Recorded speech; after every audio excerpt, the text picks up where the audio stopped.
Good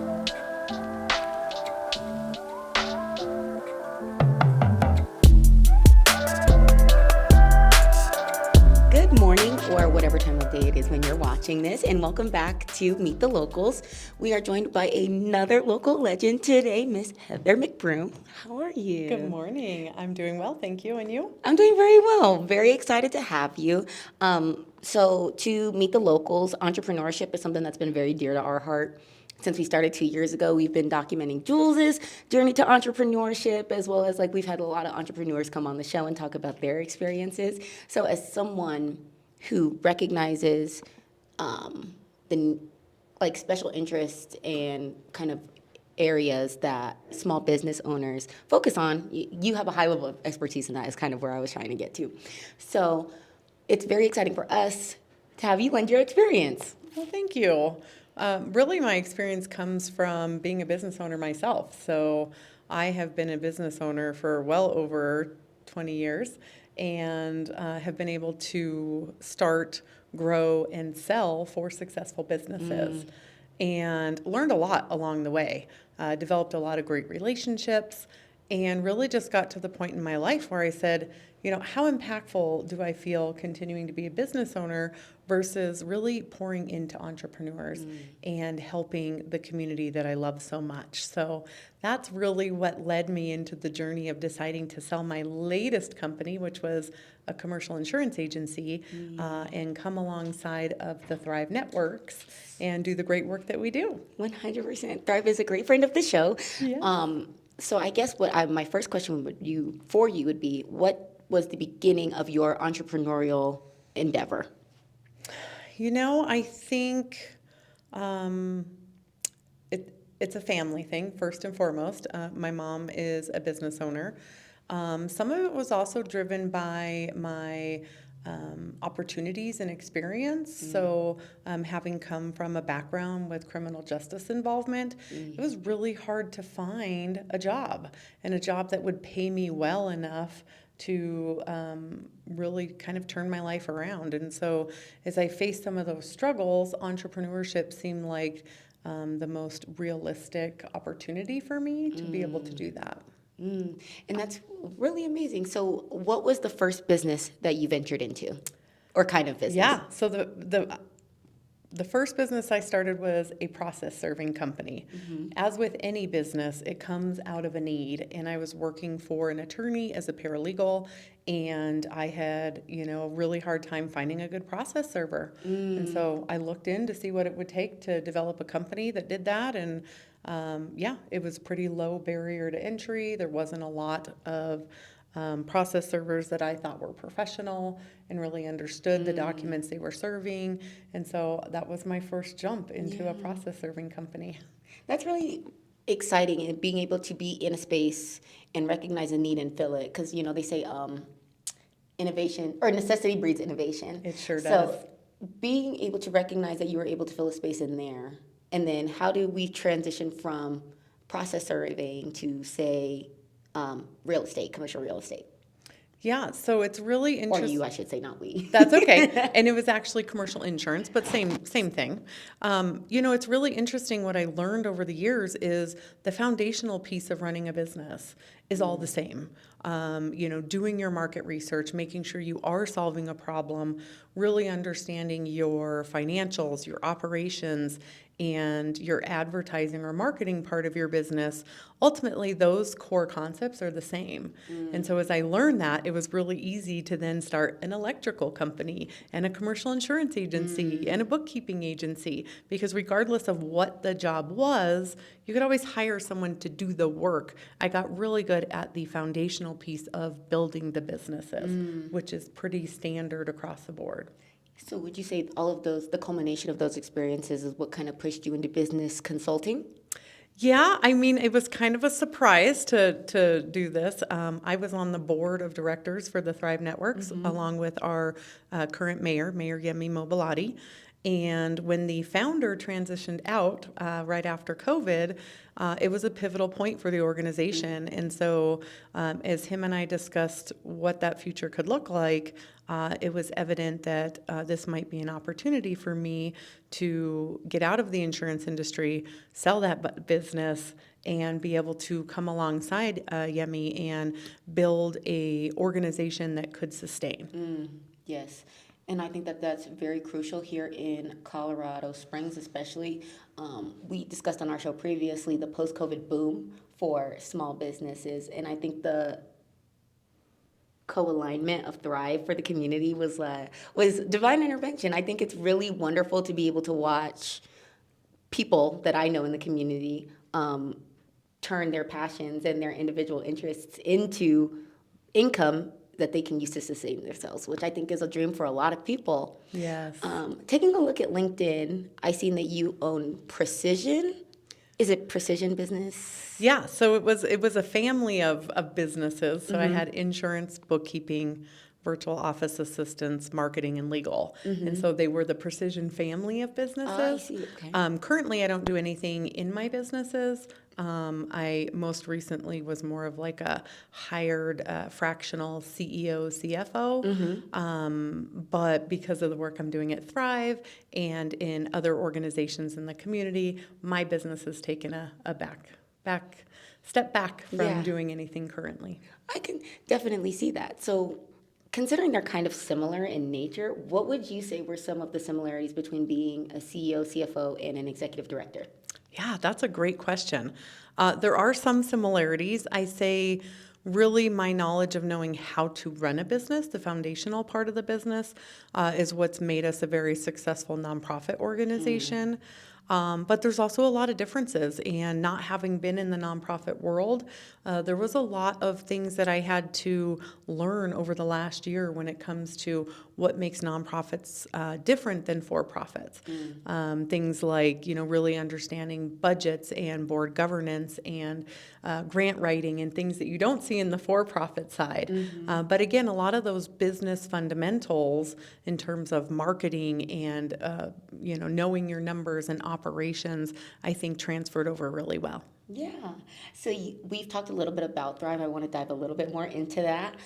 You said you started off as a board member and then you transitioned to the executive director role. Where did you start your journey with Thrive?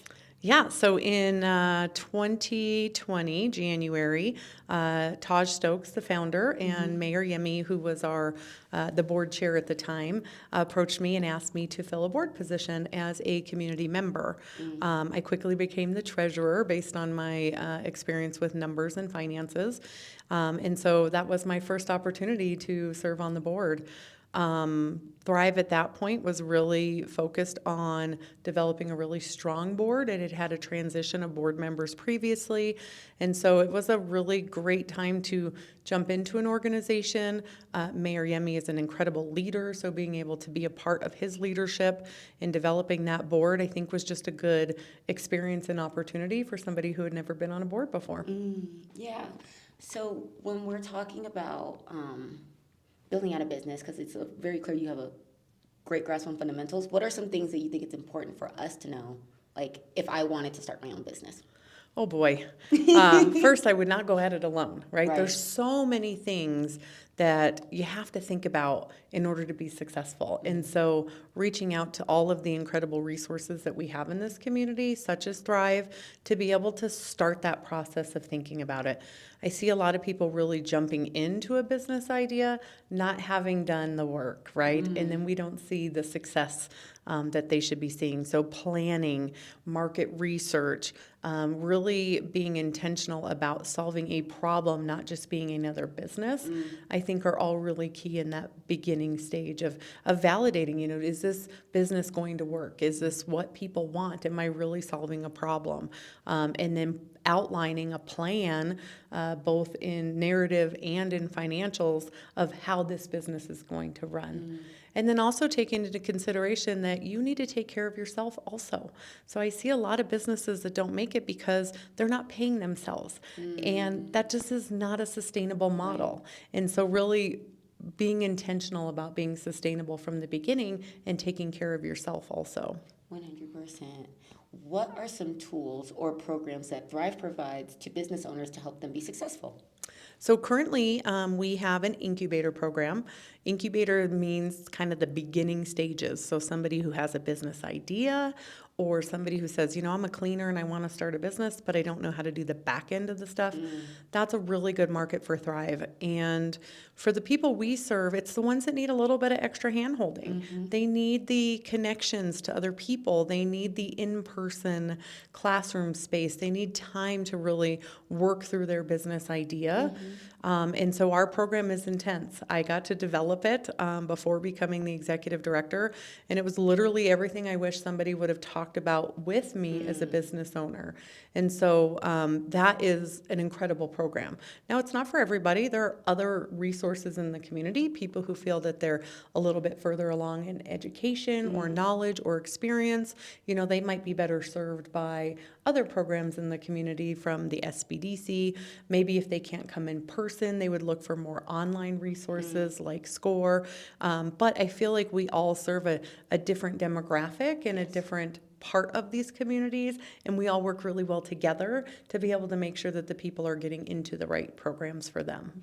I agree. And I don't know if this is intentional, but something that I've noticed about organizations that go through the Thrive program is that they tend to have a focus on community and community impact. Is that something that's like talked about in the program, or is that just something that's gleaned from the kind of nature of the program and that it's very much starting from the bottom?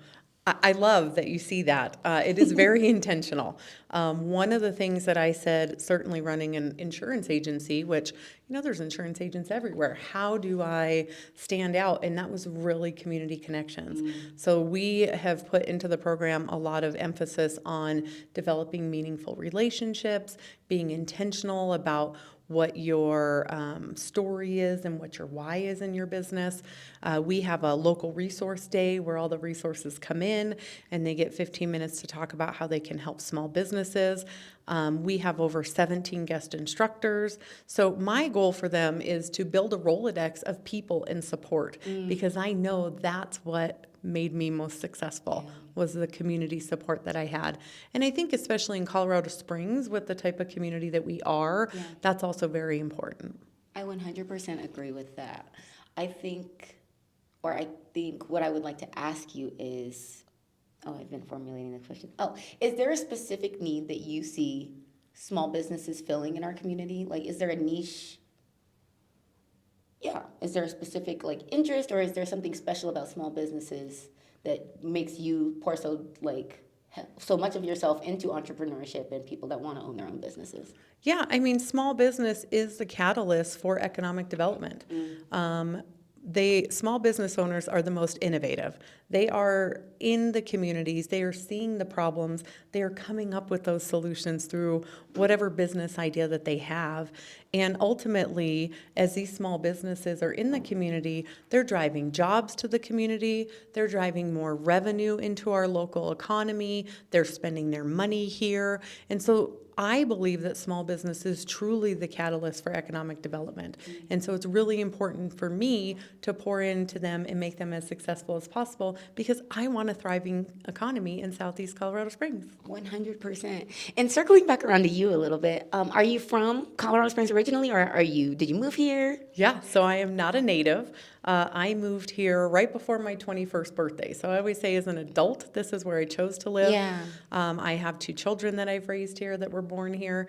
So I have made it my home. But yes, I'm originally from upstate New York, traveled a lot as a young child and teenager, and ended up here to visit family members that were here and absolutely fell in love with the area. Yeah. Was there anything specifically where you were like, yes, this is where I'm going to plant my roots? The mountains, go figure. 100%. Yeah, I love that. I think there's something really special about this community. And having been able to host this show, I've gotten to meet so many people that recognize what a unique and special place this is. And then they take the extra step to pour into it. And that has been one of the coolest parts for me of being on the show.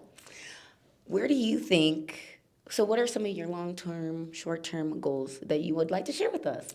Yeah, so I would say short term, being in the next 2 to 3 years, is really making sure that Thrive is serving the community in the best way possible and figuring out long term sustainability for Thrive. I think it plays a really important role in our community. And I believe with my strengths, there's a lot more that we could be doing. So implementing some of those things. Also, just as a community member and the love that I have for Southeast and businesses, really being able to help Rise set up their 501c6, which is the Rise Activate, and really start to do a lot of the work that needs to be done in Southeast. For a long time, we've heard from the city and other stakeholders that there's a need down here, but I don't see as much movement as I would like to see, especially when it comes to businesses. So being able to, again, utilize my strengths to get these programs up and going and start implementing the things that I think will affect change in the Southeast. Yeah. And then long term, being like 4 to 5 years, I think I would love to run for office one day. I don't know what office, but I think I'm really passionate about economic development, and I'm really into, I have a degree in social work, but for me, it's more of a macro level interest. So I like to see policy. I like to advocate for change by testifying and things like that. So yeah, something in those realms. Yes, I was hoping you'd bring up your social work background because I also am a CSUP graduate. So Oh, we're yay! alumnuses, whatever the appropriate Yeah, term not is. sure. But, shout out CSU Pueblo. So where, in your mind, is the connection between community entrepreneurship and advancing our community economy through policy? Like, where are some things that you think you can make a really strong impact? That's a great question. I think a lot of that I'm trying to figure out now. It takes a lot to realize, what is the city able to help with? What is the county able to help with? Where do we get the state to jump in? And so really just nurturing relationships now, meeting with our representatives, like we met with Senator Exum a few weeks ago, and asked the question, like, when we want a policy to be, turned into a bill, how do we start that process? And he was great in telling me, here's what we would need, bring me some ideas, we would figure out if that's something we can put together. So I think right now, just kind of those beginning stages of formulating who's responsible for what and where we can tap into those things that need changed. I think we've identified a lot of things in Southeast, especially for business owners, that need to change. So just trying to figure out who does what and how to do that effectively. Yeah, 100%. And it can be very confusing because, the city council has their purview over certain things, and then there's the mayor who has his purview, but then there's also the representatives, county commission. So it is a very much a complex system. So it can be hard to pinpoint exactly who we need to talk to make the changes that we'd like to see in our community. But it's very important to have people that recognize that need and want to make the change in either case. So thank you for considering pursuing an office, because that's the number one thing we can do in pursuit of civic involvement is Yes. represent the interests of your community. And clearly you're very tapped in, especially with business owners. And I feel as though small business owners are not someone that we largely look to when we're having these conversations, for various different reasons. But I think it's very important that we start to do so, especially sitting where we're at in stomping grounds in That's the right. Southeast, in what some may have been considered, or what some may consider, an underdeveloped area. So bringing business to this area and stimulating it in that way is very important. So I wish you the Yes. best of luck in that endeavor. Thank you. 100%. What are some of your personal endeavors that you enjoy? Or Wow. what are your hobbies? I mean, a lot of what I do, even through Thrive or through Rise, is very personal to me too. So I would say first and foremost, being a Christian woman and my faith is very important to me. So making sure that I'm doing things that align with my faith and being in places that are going to help me grow in my faith with God has been something that's been kind of forefront for me personally. Yeah. Definitely health and wellness. Having been an entrepreneur for 25 years, I'm like a lot of those that I coach where we didn't take really good care of ourselves. So getting back to that, and what does that mean now that I have the time and focus to really look at that, especially as I'm getting older. And then really figuring out what does the next part of my life look like. So I have a kid who's a sophomore at Harrison. So 2 years from now, he's going to be off to college. That's my last kid at home. And just recently having undergone a divorce, really just kind of figuring out what does that next stage look like. I've been a mom and a wife for so long. I don't know how to step into that next stage of my life. So really just trying to figure that out. What does that look like? Not having to be, not that I had to be grounded here, but wanting that consistency for my kids. Is it going to look different when I no longer have to be here? Is there work I can do that expands nationwide, especially if we've done some really good work here that might be replicated in other under-resourced communities and things like that? Yeah, that's so great to hear. I am a semi-new mother myself. My son turned 1 in August. So I very much understand how much of it becomes your identity. It sure does. And that, you're constantly having to consider another person. And when I do have the opportunity to take a step back and just check in with myself, I find it to be like a deep breath. And then I dive back in and I go back into being a mom. So how do you, especially now, fill your cup? When you're saying I'm had enough, I'm at my limit, what do you do to give yourself back that space and peace of mind? Well, one thing, I'm a huge camper, which is fabulous in Colorado. So taking that time to be off grid, I love to be able to put down my phone and computer and not look at it at all. That's really good for my mental health. Hiking, walking, things like that, especially with where we live. And yeah, some of those other things I'm still trying to really decide. I love to spend time with my boys. I still have my stepson very often, so making sure that I carve out a lot of time with them.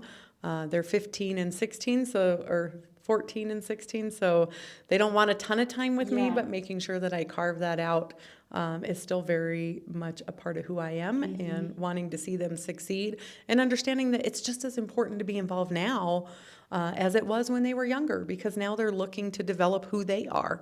And I need to be a good example of that, and I need to put good opportunities in front of them. And so I utilize who I am in the community to be able to do that for them and with them. Yes. You present as a very strong, confident woman. What are some of what are your building blocks that allow you to present yourself in such a way? Wow, that's great. Thank you. I don't know. I just think I truly believe that I have stepped into my purpose, and that helps me be more confident about who I am. It feels right to do what I do every day. I feel passionate, and my cup is full when I come home from helping an entrepreneur. So I think all of that leads into that confidence level of saying, I am where I'm supposed to be, and this feels right. Good. Oh, I love to hear that. What is your why? What is your passion that drives you to do the things that you do every day? I think for me, I grew up just like many of the people I serve. I grew up in very, I was homeless as a teenager. I did everything the hard way, had a lot of adversity, didn't have a lot of opportunity, especially after having problems in the criminal justice system. And my why is, one, I want to share with other people that you can be anywhere you want to be. There is no limit to what you can accomplish, regardless of where you've been or what your past is. And you can step into that. And I think that I serve as a good example for many people when they see me and know my story of where I've been. I also have spent a whole lot of my life, again, doing things the hard way. And sometimes that's just lack of knowledge and lack of opportunities presented to you. And I want to make sure that I'm doing my part to help those other people who have similar situations as I did to be able to find opportunity easier, to be able to have the support of people to help them really achieve their goals and greatness. And so it's really seeing everything that I saw growing up and how hard things were, and knowing that in addition, the people that the community I serve is oftentimes minority businesses, and I know it's even harder for them. I see every day the disparities of being able to get resources, and so my goal and my why is to really bridge that gap and make everything that I know is accessible to me or other people accessible to all. 100%. And that's really gripping. Is there any more of your story that you would like to share with us? And like in your background, so kind of when I was running for my seat, there was always people want to know like your grand story, your elevator pitch. So if all of those things encompassing, if you had to tell like a 5 to 10 sentence story of your life, do you think that? Because I'm very interested in hearing how, because I have people in my family that have struggled with, or that have had issues with the criminal justice system, and then wanting them post their stint in whatever facility they were at, jail or prison, come out and really struggle with finding employment.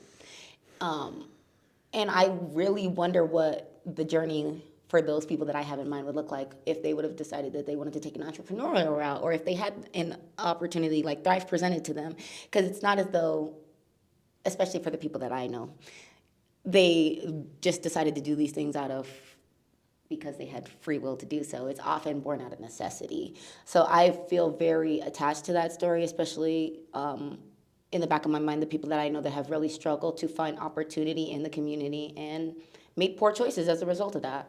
So I was gonna say that kind of is a weird question to ask, but I'm very interested in how you started from an insecure place and made you have found stability of your own. So I think that that's really amazing.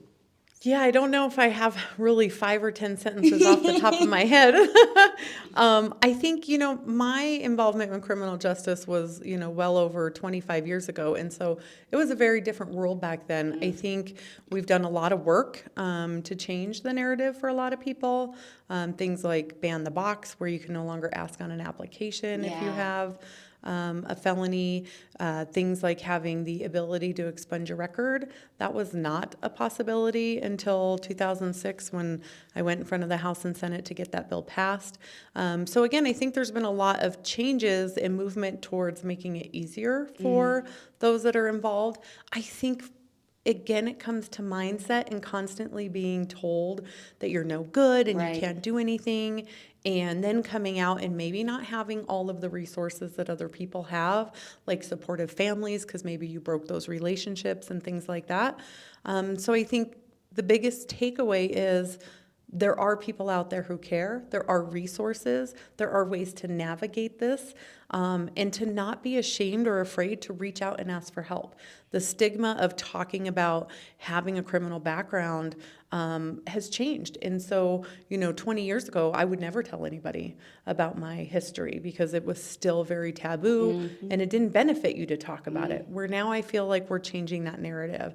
And so reach out to people and make those connections and find that support system and the resources available to help you move forward. Yeah. In pursuit of owning my own business, or anybody watching, what are some myths maybe that you've encountered that you would like to dispel, or some common things that people believe about owning a business that aren't necessarily true? I think first, people think it's easy. I mean, it's easy to start a business in Colorado Springs. And you saw this during COVID when they made the registration $1. Right? We had so many businesses start. That didn't mean they were going to be successful.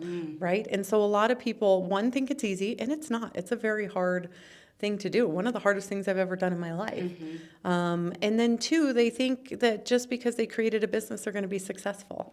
And so again, going back to those fundamentals of, checking to make sure you are solving a problem, and you're in the right markets and you're located in the right place and you're offering the right services are all a key part of that success. And so not spending that time to do the work and just jumping into the business and thinking they're successful, I see a lot of issues with, Yeah. which is typically why businesses fail in the first 2 years. 50% of small businesses will fail in the first 2 years. If taking an incubator program like the Thrive Networks, that success rate actually increases to 90% success rate. So that just shows the importance of really doing the work in your business. No, 100%. Wow, that's kind of astonishing. A 40% point difference is kind of astonishing in success rates. And I think that was a lot of also what I noticed coming out of COVID was people were very tired of, I'm tired of doing what I'm told. I'm going to go into business for myself. And I personally have seen some business endeavors that have risen and fallen very quickly because it was born out of frustration and not out of recognition of a need or a gap to be Yes. filled. That is excellent insight. And we talk about that all the time. What are the reasons that people start businesses that maybe aren't good reasons? I see my boss is making a ton of money. Well, you don't know what's behind the curtain and the costs Yeah. associated. I'm tired of being told what to do. Well, as a business owner, your customers tell you what to do. Yeah. I don't want to work long hours. Well, that's ridiculous. You're going to work more as a business owner. So all of these reasons that we look at our employers and sometimes say, well, I'm out of here, I'm going to start a business, are not really the right reasons. Right. And it goes to show that people just don't have a full idea of everything that goes in on the back end. And I think that's also another great thing about Thrive is that if I do, like I'm in this community and I recognize a need, but I don't have, like I have no idea where to start. Like it would be so great if Colorado Springs had blank. And I think a lot of people kind of get stopped up at that point. So I think it's really, I'm a big fan of Thrive. I'm very grateful to be able to have you here so that I can tell you in person. I'm very honored and inspired to be in the community and watch you also build community in the place that I live. It's very inspiring to me. So I really appreciate that. Thank you for that. You absolutely made my morning. That. I love the work that we do, and to me, it's very impactful. And so just to hear that and know that other people are seeing the work that we do, because it's not easy. I do a lot of work. Yeah. No, 100%. I can only imagine running a business that helps other people run businesses and the amount of like logistics that requires and knowledge that you're lending. So in a nonprofit space, nonetheless. So it's truly amazing. Yes, We're very, thank very you. grateful for what you represent in the community. Thank you. What can the community do to support these entrepreneurs? Yes. How can we as people in the community support these entrepreneurs in their endeavors? So our program is a free program. We rely heavily on support of the community. So I would say if you're a business who, or an organization who cares about entrepreneurship, consider reaching out and talk about some sponsorship levels that we might have that might fit some of your needs to help this community. If you're an individual, again, we need more support. Yeah. Even we are very heavily funded on grants, but even the grant foundations say, where's your personal support? So we currently launched something called the Road to 100, and we're looking for 100 individuals to sign up and donate $10 a month to the organization. That's not a lot of money, and certainly this isn't about generating money, it's about generating support and showing funders and the community that we have that support. And then I would say finally, when you see that we have a pitch graduation, come to the graduation. Show your support to these entrepreneurs. They get excited to see a room full of people. It's a free event. It's a great time to see what businesses are coming into the community, and then also to consider supporting those businesses once they graduate when you're considering things like who should I hire for bookkeeping, who should I hire for this project, really being intentional about targeting Thrive graduates and other small businesses in Southeast. If I was interested and I just wanted to peruse a list of Thrive graduates, is there someone that I could do so if I was specifically interested in like patronage of those businesses? That's a great question. So we have not done anything like that. I don't know if we will. We've talked about it several times. Oftentimes, you kind of know who the Thrivers are. They're pretty proud. 100%. So- 100%. I'm very, very aware of who has gone through the program Yes. just because it's a very, and I get joy from the fact that they get joy out of it. Like people really working for the betterment of themselves and their community, and it's very evident that they're happy about it. So again, huge fan of Thrive and Thank everything that you you. guys do. Thank you. Yeah. It's hard. It's a hard program. And, I've had people challenge me on what I created. And I'm like, hey, if I made it easy, one, I'm not doing them a favor because Right. entrepreneurship is not easy. And there really isn't anything in the curriculum that I don't think should be touched on because they're all really important factors. So I've had people come out of it and be like, wow, that was like a master's level program. And it is. Most incubator programs are, 13 weeks at max, one time a week. I mean, we're putting in the work. We're putting in 4 months, a couple times a week of intensive work on our Yeah. businesses. So, And it's free. and it's free. That's something that I cannot let go past. So if you're watching this and you are interested in becoming a business owner, please, please, please check out Thrive and all of their programs that they have to offer. Thank you so much, Heather. It has Thank you been for having me. wonderful getting to Aw. know you, and thank you for letting us what you know about entrepreneurship. Yes, thank you.